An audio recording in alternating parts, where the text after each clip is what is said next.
Our next speaker is Michel-Marie MAUDET, who has actually developed the idea of open source as a business to an extent which most people probably couldn't even imagine.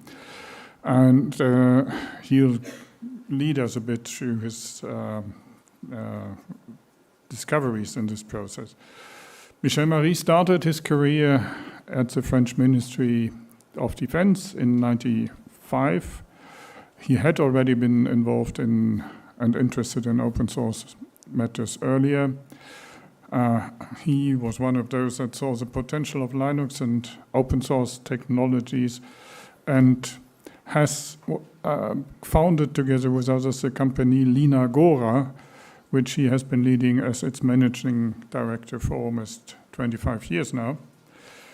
LINAGORA provides alternatives to the big tech solutions and has made as an open source provider, and has business success and existing service portfolios in France, Vietnam, and Tunisia. And with artificial intelligence becoming more common in the field, and in the view of the, I'm just thinking of the dominance of what is meant by the French acronym GAFAM. And I was just thinking, because it cannot be called GAFAM anymore, it must be GAMAM or Gamma or so these days. Yeah.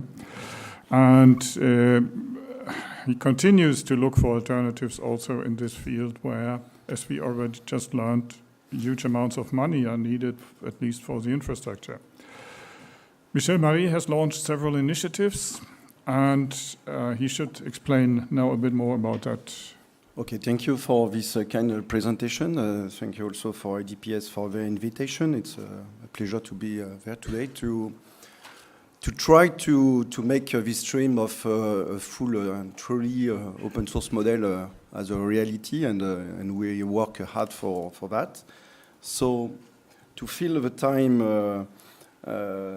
initially for Felicity, so I didn't plan to have slides, but I changed my plan, and I will show more contents on slides.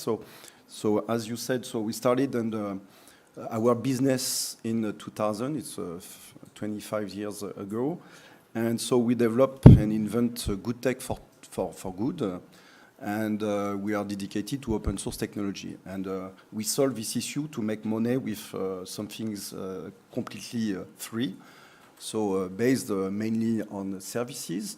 And now, especially for AI technology, we also have more business based on SaaS offer, and I will explain just after. And now, we strongly believe that we truly open source model in AI, it's mandatory. It's a question of biodiversity. And because, like in nature, biodiversity, it's unsure, the resilience and the health of the ecosystem. And it's the same. So what we try to do in the general AI fields, it's to make biodiversity, digital biodiversity, to ensure to have tomorrow more innovation, more fairness, and inclusivity and accessibility for this technology for everyone. And I started this initiative called OpenLM France. Since February, we changed the level of this community. Now we are OpenLM Europe. During the first day in February, we changed the status of this community and to go to the level up. And we have two goals. First, to build digital commons on the generative AI fields. And the second topic is to build community, open source community to exchange and to mutualize efforts to build these digital commons. For the first objective, so I think that we have completed this second objective, because now we are more than 750 members inside this community. And it's very important to mix industrial and academics, as I said before, because it's very important to mix culture and to mix skills between academics and company as us. Our definition for open source AI. So we have quite anticipated the work of OSI organization, because we started last year to say, okay, if we want to make open source model, we must follow three principal things. So have an open source code, as Stefano said before, have license inside this for this model without any restriction, and the most important thing is related to have a complete access to the training data set used to train this model. We are, in this topic, we are very close to, I'm sure that you know the Nextcloud community. And the Nextcloud community released at the beginning of last year his ethical AI rating. And so they defined three conditions. It's very close to our definition and what we want to have from the OSI organization, to have open source model, open source code for the model, and open corpus for the training data. And if all these conditions are met, okay, we can be on the green and so on. Okay. The problem of LLM or generative AI, it's a question of culture and values, because LLM reflect languages and culture they are training on. For example, if you ask a picture for a home at ChatGPT, you will have some things like a house in America, not in Europe or not even in France. It's the same if you are related to NLP or the language. If you can have a look on the right side of the slide, so you can see for Llama 2 model, the repetition of the languages used to train the model. And for example, you can see that for German and French, it's less than 1%. So it's nothing. And it's why you can have some BS and hallucination when you ask specific things related to our culture and our specific language in France. So we tried to change this situation. We started in October to release the first model called Claire. It was a first step, just to be sure that we have three ingredients, to be sure that we are able to train our own model. So we trained. We did a fine tune on top of Falcon 7B model with conversational training data set, and just to demonstrate that it's possible to use a small amount of data with high quality data to change the way of the model work. And it's completely demonstrated with Claire. And also this work was also to validate that we are able to use supercomputing resources as supercomputer Jean Zay in France. It's our biggest supercomputer with GPUs in France. So, and we did the job just to say, okay, so we are ready and we have all the ingredients to do our own model. Build on this first success, so we started to start a full pre-training for scratch. So we are building our own model. So the figures are not totally right on this slide, because we talk about 140 billion of tokens. So we change the scale of this our data set, because now we collect 600 billion of data sets of high quality data for training our model, mainly in French, but we have also managed the three main languages in Europe: Italian, Spanish, and German. And it's very important, because if you want to train and to pre-train a model, before to train the model, you have to train what we call a tokenizer. The tokenizer, it's a very important thing. It's a component used to transform what your instruction in human language in a vector matrix. to the model, because without this transformation, the model can't generate outputs. Okay, and if you use today ChatGPT, for example, because the tokenizer is mainly trained on English, if you ask something in Spanish, in French, or in German, you will pay an extra cost of 30% because the tokenizer is not optimized for our language. So the first step we did is to train our own tokenizer, and the result is very interesting for European people, because we have a middle and average and a good leverage management system to our languages. As I said before, so computational resources is very expensive and very huge. So it's not, for Claire, it's not 200,000 hours, but now with our data set, it's close to 1.2 billion of hours of GPUs. It's just to imagine, it's we start to train and to test some configuration, and with 256 GPUs today, it takes more than 200 days to train, and we started some days ago, and we plan to have the Lucy model available not in April because we changed the scale of our dataset, but probably in September. And I would like also to share a very exciting news announced yesterday night by the President Emmanuel Macron. Our initiative was one of the winners of France 2030, France 2030 calls for build digital commons in generative AI.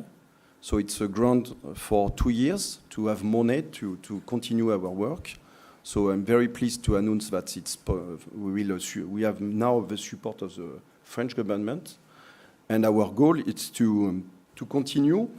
And probably because in Europe you are not alone, so we have identified other national initiatives which are building national models, especially I think about Silo with the model Poro, it comes from Finland.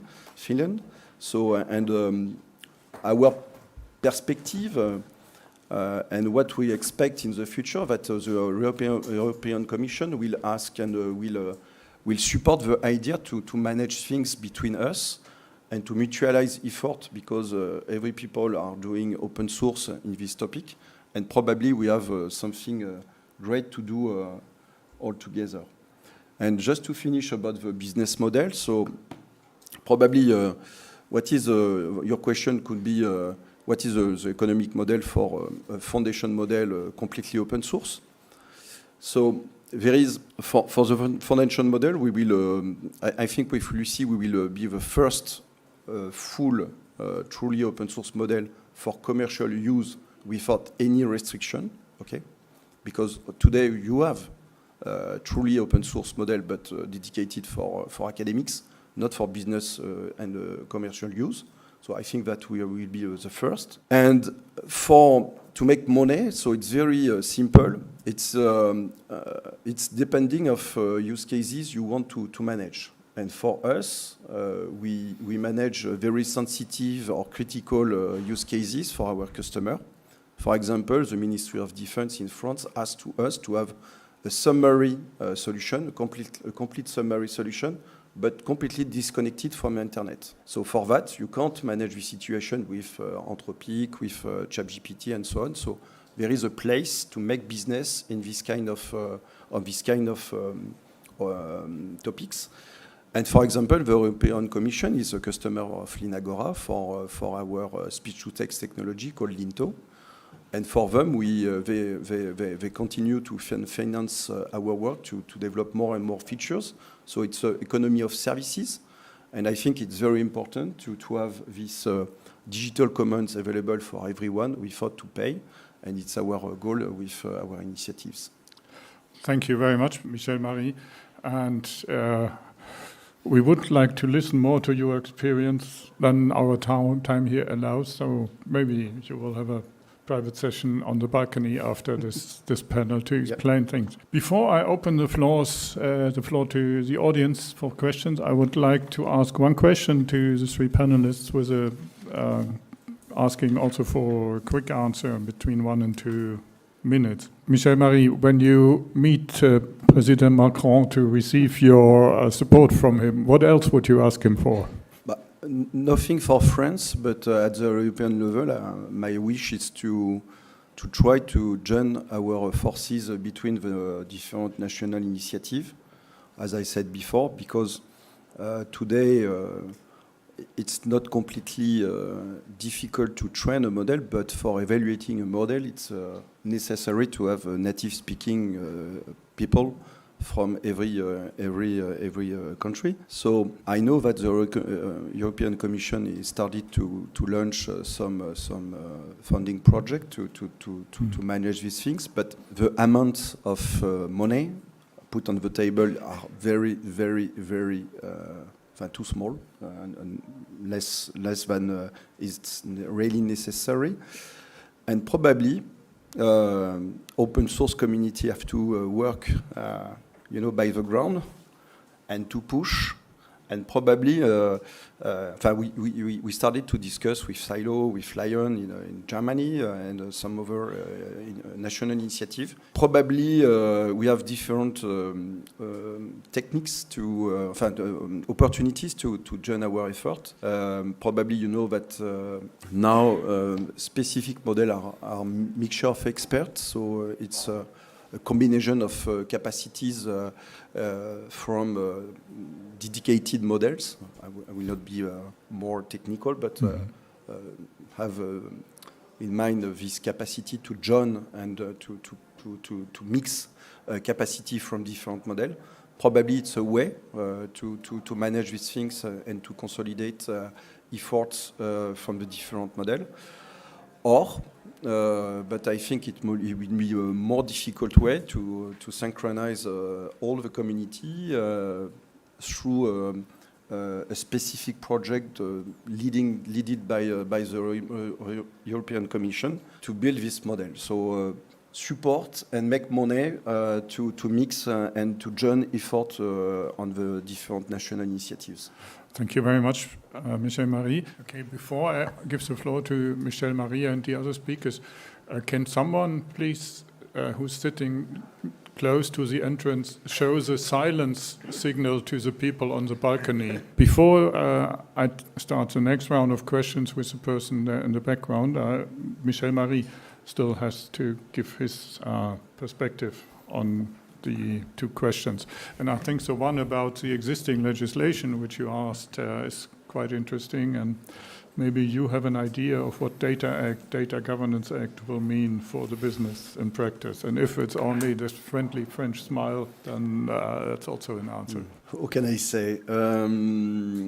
Yes, we have a lot of policies and regulation topics. So it's why we started not waiting for the final decision of this on these different policies, because as we said before, so the trend has started. So and it's a race, and probably we can't wait to have the complete framework on terms of policies and regulation topics to start to work. So we started with this idea to be the most transparent as we can, with a naive idea to say, okay, we will do good things for the many people that we can handle. So, and probably after, one way to answer also to your question. So now probably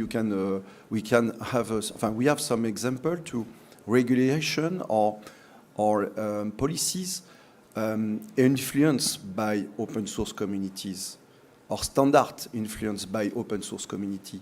And probably if we move forward and fast, and we get the proof that open source technologies is not the total risk for AI and something. So probably we can have an impact for the future version of AI Act or something else. For the discussion about academics and papers and from academics and so on, it's why we try with LINAGORA since the beginning to work very closely with, for example, CNRS in France or some public research center. And we have very close and mixed team between researchers and engineers from LINAGORA, and papers are published under the name of LINAGORA, but always with cooperation with academics. So it's why we are not able to compete with Meta or some other private research centers, but open source, it's also a way to combine and to be more stronger by joining effort between academics and people from industry like us. Thank you. And then we have the next question from the audience. Thank you. My name is Christian Ramsdorff from the OECD, and I have a question related to basically to the concept of openness that we are talking about. I mean, there are obviously different ways we can think about openness, but I like also to think about openness, thinking about how the internet has evolved. And one characteristic is this idea of interconnectedness and the ability to basically allow technology and services to kind of interact in a decentralized way. Now, as I was listening to the conversation, I still have the feeling that we are missing that aspect of openness. And I'm a little bit worried that, I mean, we know that there has been some kind of open washing, let's say, when you think about the term open AI. And I'm kind of worried that we are moving in that direction still, or we are not solving the problem of making the AI models interoperable. So I was wondering what do you see, what is the likelihood of going open in that sense? Okay, thank you. Interoperability is the question, and I think I asked the three panelists to respond to this very quickly, 1 minute each, because then our time is over. Michel-Marie, what's your view on interoperability? The requirement for interoperability, for me, it's transparency and sharing between companies, businesses, different communities. So it's why open source, I think it's very important in this topic. And we have 25 years of experience on the software fields. And some experience that, for example, a major open source community has become standard and interoperability things. For example, Kubernetes today for the cloud infrastructure, there is no question about what we want to use in terms of orchestrator for containers and so on. So probably by sharing data, by sharing the recipe behind each of these models, we can imagine in the future a better interoperability between these different models. Thank you. Maybe that's for the next year's event. And I thank the audience for being here, and I want to ask you to join in a round of applause for the panelists.